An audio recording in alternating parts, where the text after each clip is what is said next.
Welcome back to the channel, guys. I got a new camera set up going here, so let me know if you guys like it better than the old camera. Me and Spence were checking out because we got anhydrous. I got anhydrous put on here on the corn ground, so they went through here. I feel bad for the operator that was running because his head was probably going all over the place how rough this is, but the only thing is they weren't able to get to the back corner that I didn't rip up. That's probably a little wet. It's a wet hole, so we're trying to decide if we're gonna go get the ripper and see if it's dry enough to kind of rip some of this ground up back here. It's literally like 1/8 of an acre. It's not that much, but I want to see if I can get it ripped up because it'd be nice to open it up a little bit and let it dry out. Through here though? I don't know. I never ran it. It's just a little too swampy. So I mean, some of that corn we couldn't even get with the combine. So next year, when you think about it, it's like the best thing to do would probably be put that in CRP. So we're not going to mess with it here. It's a teeny bit of corn. It doesn't even yield. We'll just come back in the spring if it's dry. We'll hit it with the cultivator a bunch.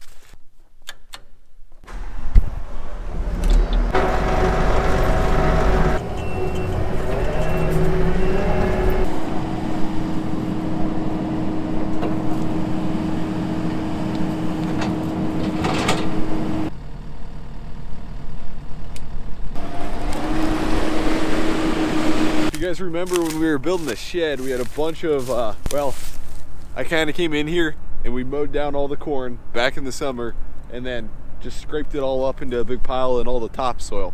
Well, all the topsoil and corn stalks and all that, a lot of organic matter is just sitting right here. So I'm gonna go spread it out in the field. I should have been doing this earlier probably so that way it has time to decay, but I'm gonna try and do my best to spread it out in the field. And then if there's just too much, it gets too clumpy, we'll rip it and then mix it all in. But for now, I'm gonna just try and spread it on top.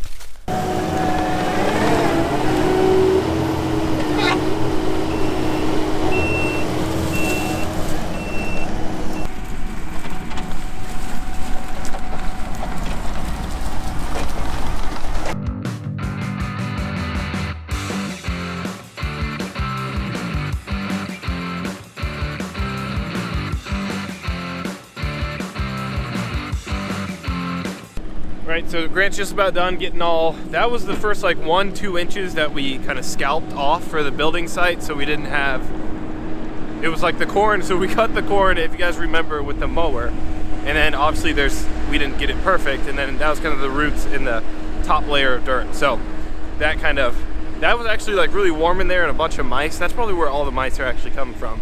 So we should probably set some traps here, but Grant decided we won't till any of that up, we'll just leave it and let the rain do the work. So now it's my job to clean off the tractor, power wash it, and then I'll try to get it the best I can. We'll probably just end up using some soap.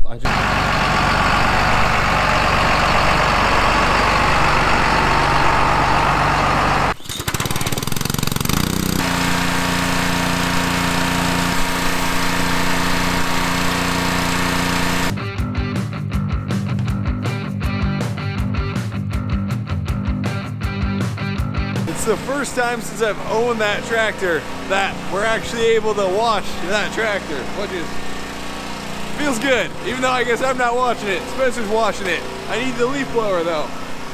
There we go. Air versus water. It was at this moment that he knew. He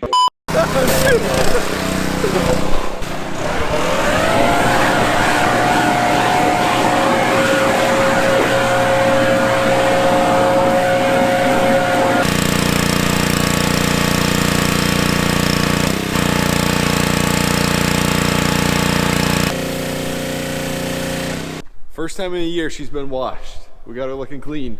I think this winter I'll probably try and wax it, but we're gonna take, I'm gonna take it into somebody who actually knows what they're doing when it comes to some engine work and just check the valves over, make sure those are aligned, check a couple things over on it. We're gonna service pretty much everything on it. We're gonna change all the fluids on it, filters, literally everything's gonna get changed this winter. So I wonder how many acres, like in the future, you could go and farm with just one tractor. I wonder if a guy like farms like 1,000, 1,500 acres with one tractor. That'd be kind of cool. Just a tractor that does everything.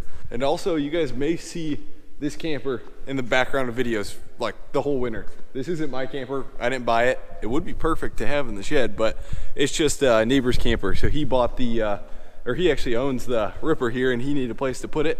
So since he let me borrow some stuff, I'm just letting him put it in the shed for the winter. We're gonna try and get scraping this, and then I'm thinking right now, it's a little ways out there, there's an orange stake that we put. Where Spencer is, there's an orange stake where we put.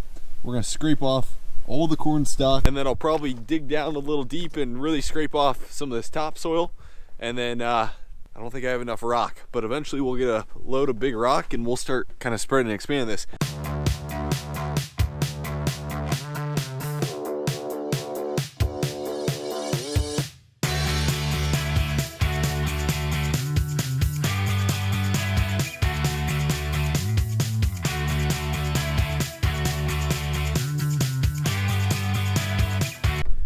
Well, it's like a week later now, and we're going back. We're gonna take the Ripper back today, but first we gotta change a part out on it.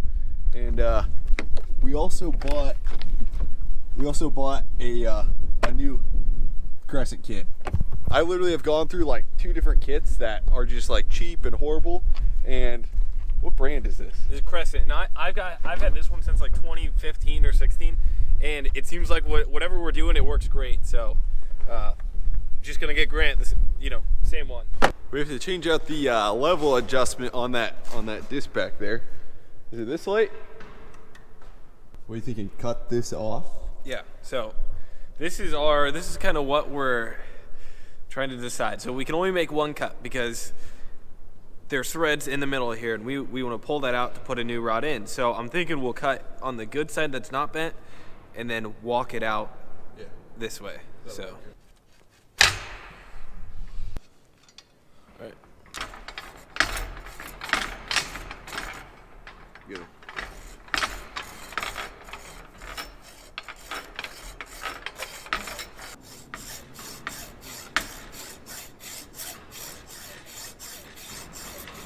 That's it.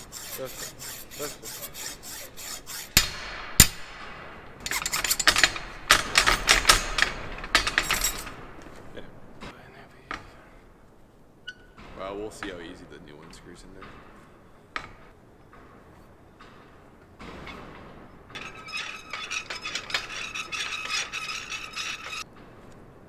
Can you keep twisting it a little more for me?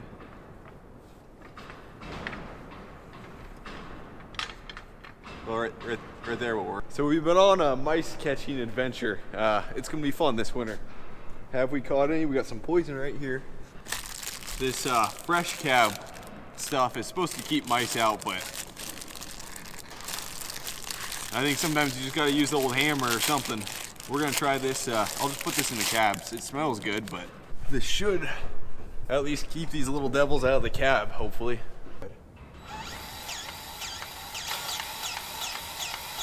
Good. This knuckle here, I don't know if it's open on yours.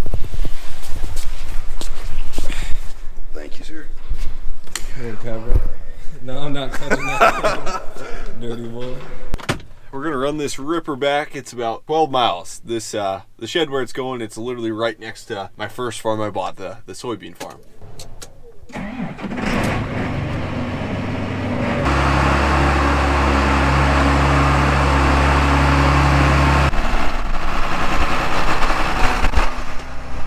It is crazy windy outside. Opening those shed doors, there was so much pressure like against those doors. I swear it's like 30-mile-an-hour winds today.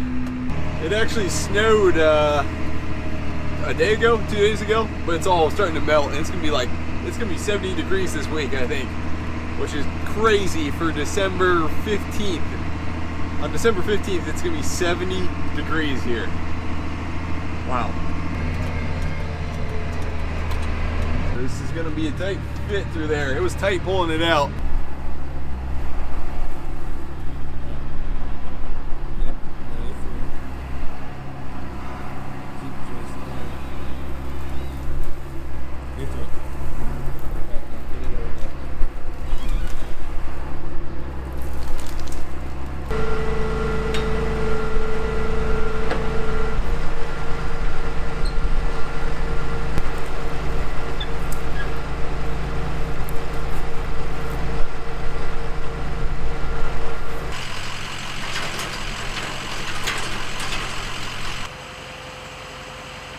When Grant first bought this combine, we filled it up and we forgot to put this on, and we drove three-hour drive in the combine, going down the road with the gas cap or diesel cap off. So you got to remember to put it back on. There we go. Should be good for the winter. On all the diesel forums I ever saw for like tractors, they always told you, or they always say, at least everybody says, that you should fill your tank up all the way over winter so it doesn't there's not as much condensation and water that gets in it. So, by the way too, I was eating a snack over there after I got done sweeping when Grant headed down, and I saw like a couple mice come running out here. So we'll set some traps, see if we can catch them. Well guys, we're at the point where actual row crop farming videos are going to be dying down here, and in winter, row crop farmers, well, the big ones, they have a lot of stuff to do, of course, but me as a tiny little like weekend warrior, 250 acre little farmer, there's not as much stuff to do. So with that being said though, we'll still do stuff. We snowmobile, go to auctions, stuff like that. I'll record all those videos and stuff. But if you have any like video ideas on certain topics you guys want to see, whether it's like the financials of a farm or getting started as a first-gen farmer, if you guys have any ideas or want to see any of those videos, let me know down in the comment section. And then this winter we'll still keep making videos. It's just it's tough to do row crop farming when it's snowing out. So we'll do different stuff and stuff like that. But anyways, thanks for watching this one, and hey, we'll see you guys in the next one.